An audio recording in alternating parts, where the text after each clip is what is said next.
Ирина Юрьевна, если у вас отобрали телефон после ситуации в Койташе, у Уктомеджи умер сын, погиб сын, его убили, его дети остались без отца. Самат Курманкулов, который в Москве, в России, еле приходит в себя.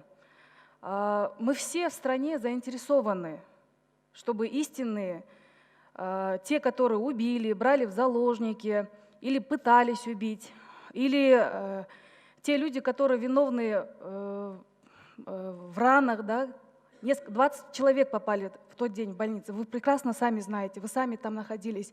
И я не думаю, что это в рамках человечности и в рамках полномочий депутата просто вот нахрапом, да, с больной головы на здоровую, да, перекладывать ответственность. Кто бы ни был, ни бывший президент, ни бывший депутат, ни действующий депутат, они все они равны перед законом. Вы говорите о своем телефоне, вы просто задумайтесь, что вы говорите. Да, я уже вам говорила и прилюдно, и лично могу сказать, да, что вот лицемерию вашей должен быть предел просто. Лицемерие и вот этому нахрапу просто. Коллега. Ирина Юрьевна. Башка маселеге Подождите. Она говорит, у нее есть время, пожалуйста.